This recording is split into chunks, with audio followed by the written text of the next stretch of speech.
So I'm really glad that people are liking the videos and interested in them and looking at them. I think so far the best way that we've communicated with the people that are looking at what we do.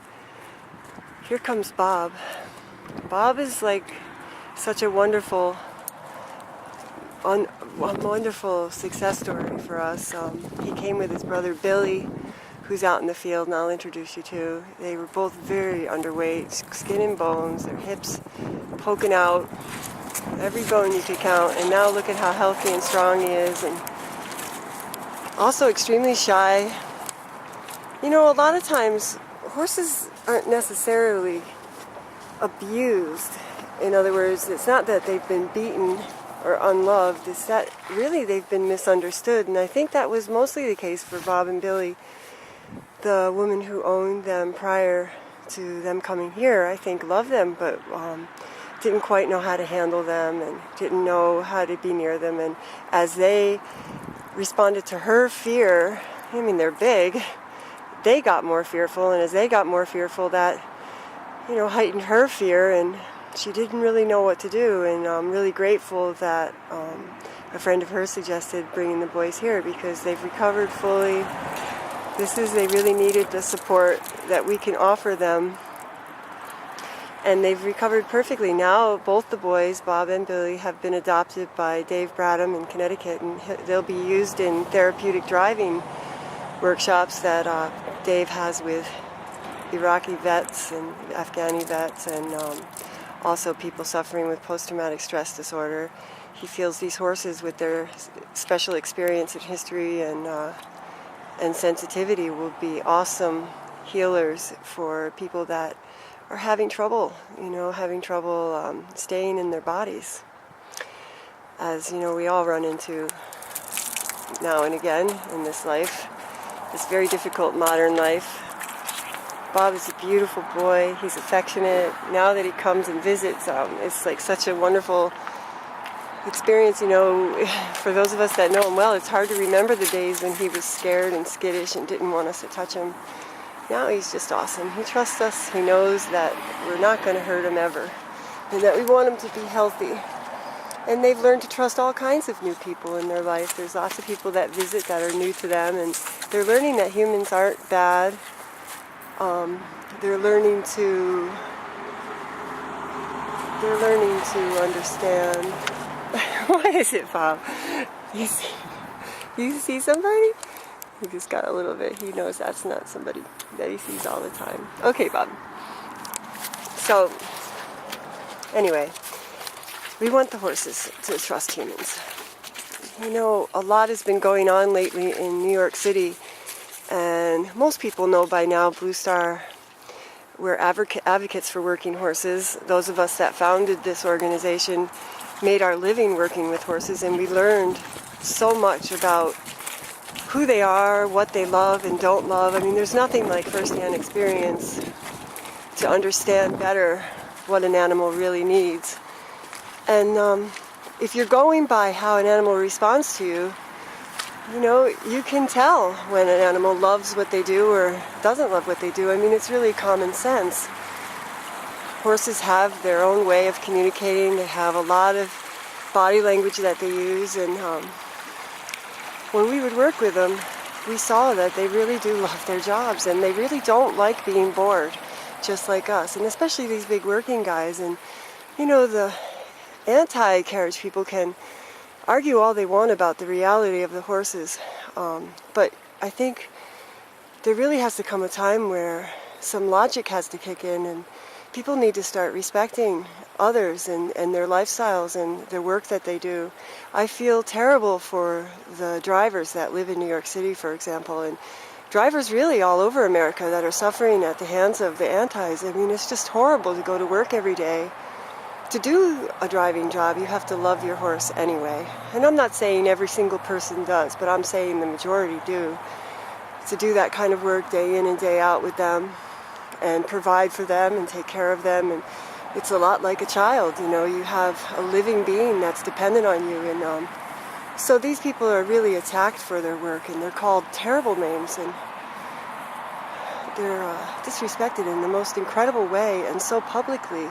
And people, because no one wants to support animal abuse, people not knowing anything about what horses are to us, or what they've been to us, or anything about horses in harness, support the groups that are calling for the end of animal abuse, because they don't know what they're looking at. I really would encourage everybody that's questioning the health of the carriage industry, or what they do, to visit them, contact them, talk to them, and be respectful. It's not necessary to judge and jump to conclusions of something you may not understand. Horses are very misunderstood in this culture. They've come to a lot like our children, a lot like our own selves. I think we're all learning as we evolve to do things better, to come more into harmony with the right way, to come into right relationship with the environment and our relationships. And horses are also benefiting from that. These days, most people subscribe to the natural horse methods and really want to understand the horses better. We'll be holding a workshop here in January 22nd. That's all about that, putting the horse first and understanding how the horse might be looking at us. And I encourage any of the antis that, are really trying to understand what's going on, to come in and participate in that experience. It's an amazing thing to have a horse friend and to follow their leads and understand what's good for them and what they need. We've bred horses throughout these past 6,000 years to serve us. Like it or not, they're here. They're domesticated animals, and they really do need us. Here comes Billy. That's Bob's friend. Bob's brother and teammate, and he'll be going with Bob to Connecticut with Dave Bradham. Billy's the more sensitive of the two, and lately we've seen Billy walking up to complete strangers and trying to get to know them, and it's just been so exciting to see that development in him. It's almost like a child that won't speak or after a bad trauma, and then all of a sudden you see him trying to communicate with people he doesn't know. It's really thrilling. You might be noticing how terrible our pastures are, and I'll bet to say that most people in New England right now are dealing with a similar situation. We have about 3 acres of pasture that our horses are on right here, and all of it has been destroyed in all these rains and storms.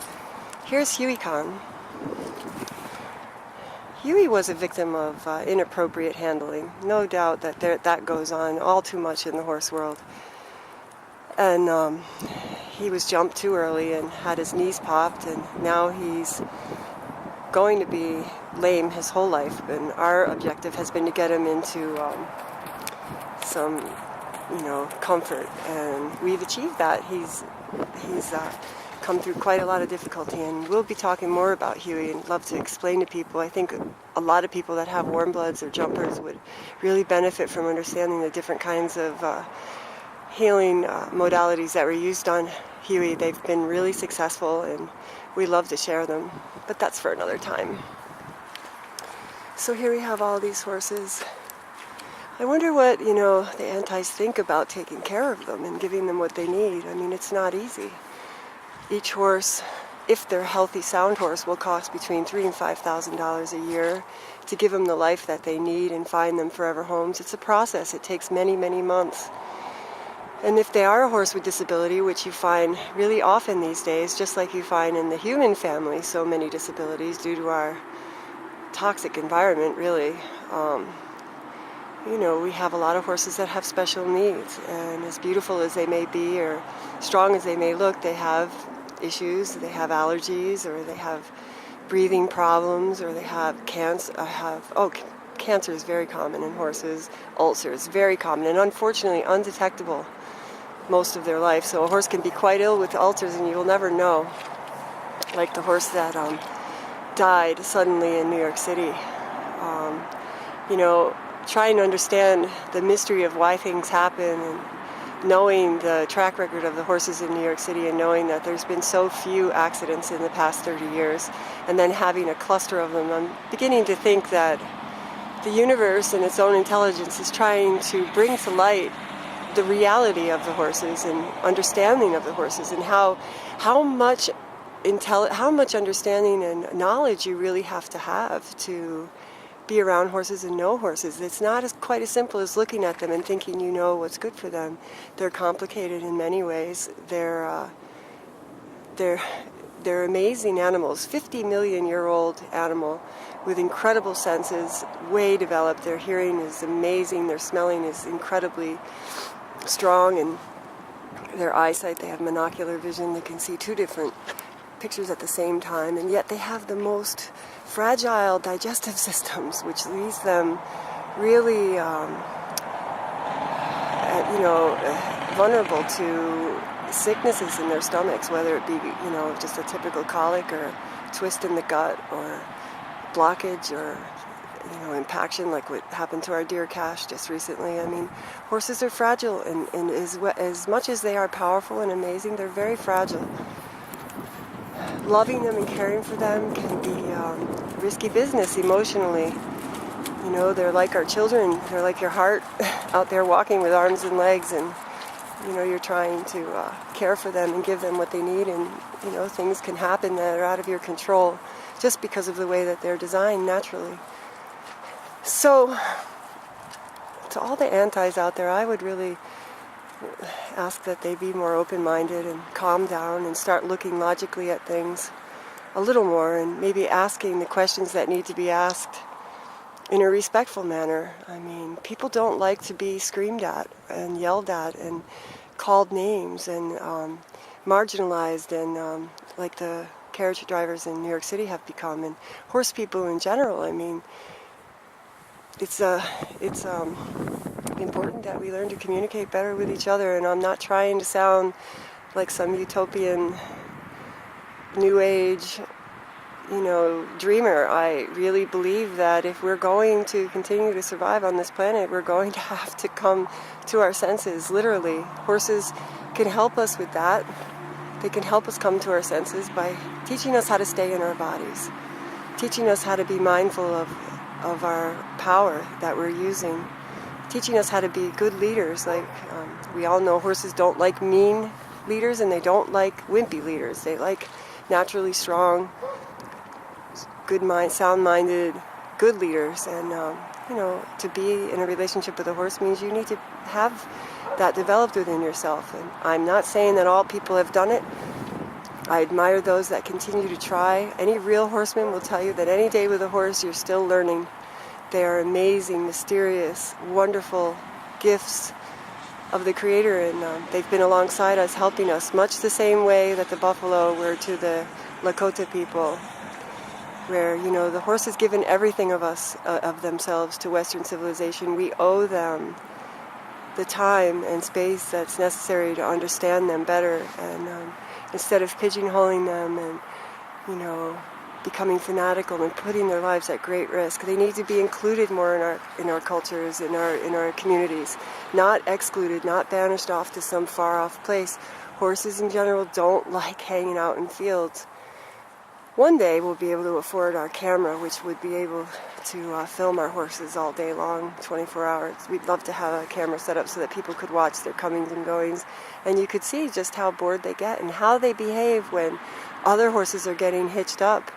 A lot of these workhorses, they go right to the fence wanting to be chosen because they really love to do their job.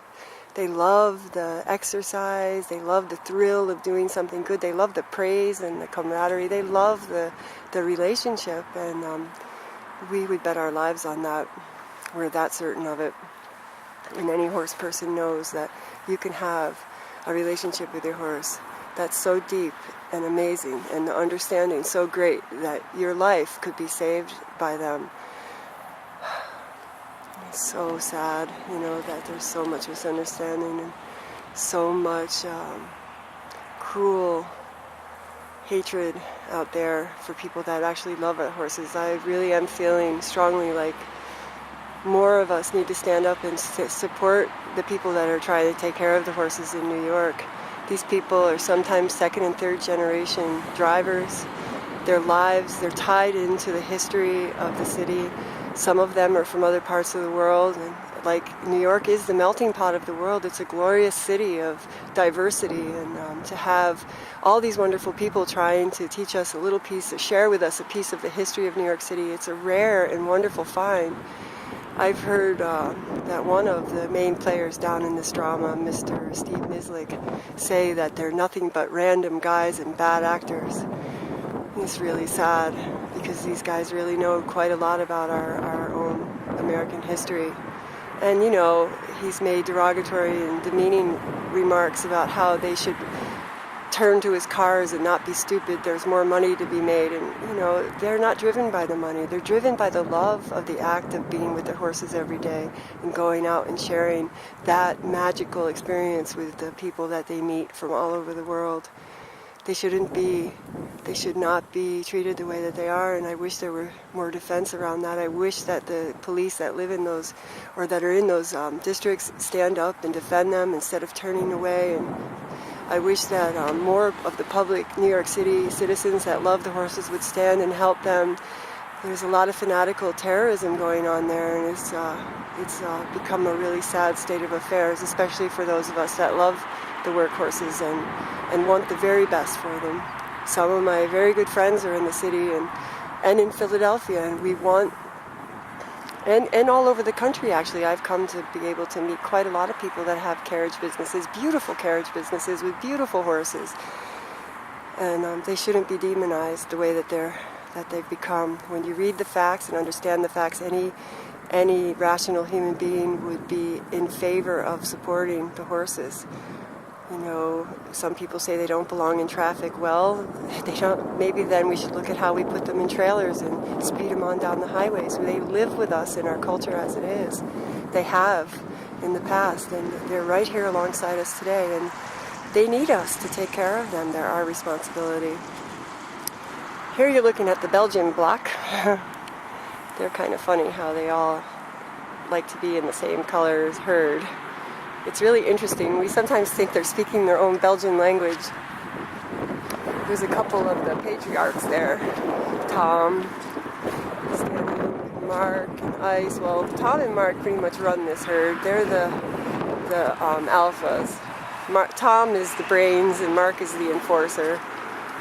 Both Tom and Mark have some physical disabilities that they're working with, that they're, some limitations. Thomas has a right foot that he's recovered from literally having broken. The coffin bone nearly came through the sole of his foot. It took months and months, almost 18 months for Tom to be able to walk any distance on his foot. A lot of love and care and attention was put into it. Now he's fully recovered and he can pull a wagon. He's one of our proudest workhorses, and he's one of the ones that will rush to the fence to be chosen to go out and do a job. And there's Mark beside him, who has allergies and shouldn't be eating out of that round bale right now, but the stress that's causing him to be separated from the herd is almost worse.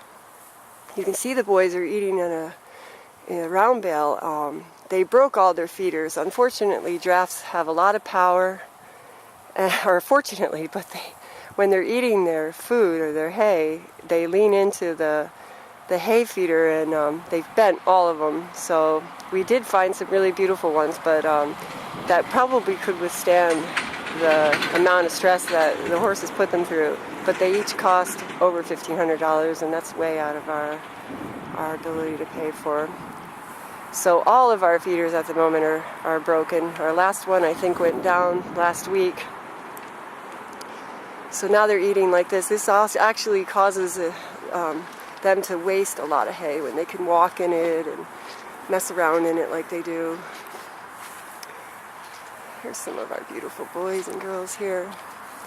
I'm going to do a series of videos to share with you the horses that are available for adoption. I feel like this is a more intimate way to get to know the horses and each horse individually and what they need from their forever homes, so that people can have a good idea of what we have available here. Here's Miss Gracie and Maddie. Manny, they're both available. Rosie is a retired New York City carriage horse, also Amish buggy horse. Rosie's fully retired. She's just living out her days being beautiful and having having epic love affairs. Henny and Izora, I think.